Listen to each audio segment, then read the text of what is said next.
Passing through the gates of the Last Gap Ranch in Center Point, Texas, volunteer firefighter Razor Dobbs takes us to the edge of a sunflower field, the beauty eclipsed by heartbreak. Yeah, there's been a lot of victims in this area right in here. And this is a place that's home to you.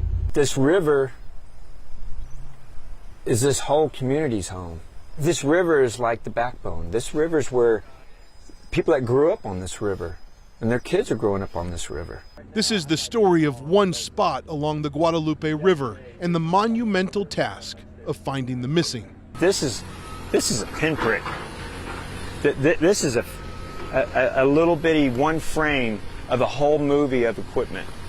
Right. I mean, this operation right here is going for 30 miles plus. Yeah, all the way back to Camp. Yeah, and so it is crazy.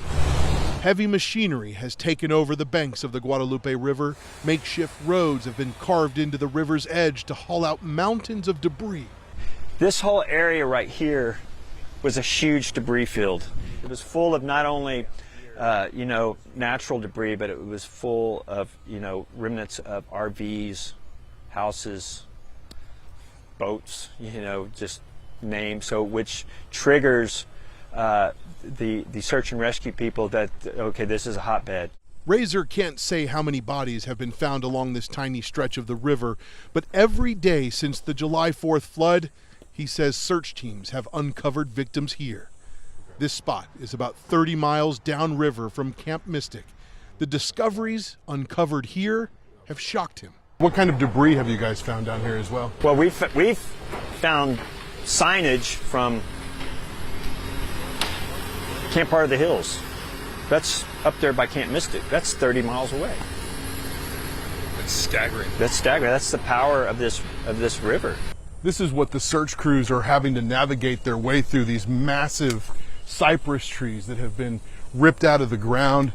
All of this was well underwater here, and there's so much debris even up in the trees. You can see how high the water reached here, probably reached a little bit higher than that. And crews here, when they see something like that, have to be concerned that there could be someone in that debris pile still high up in a tree. Navigating our way through the riverbed, we came across a group of volunteers trudging through terrain, a group of strangers who've come together to help. We just all had that one common goal of helping the community and helping fellow Texans.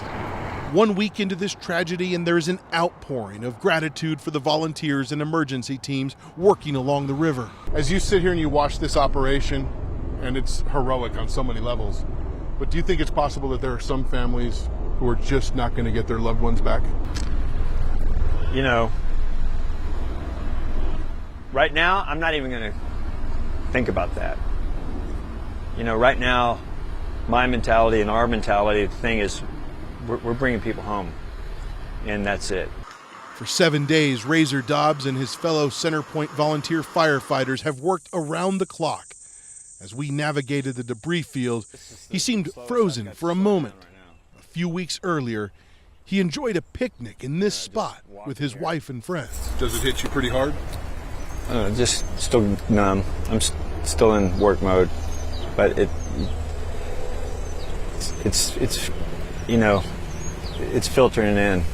My wife came down and from the house and just looked, and she just started crying because not at the destruction of the property.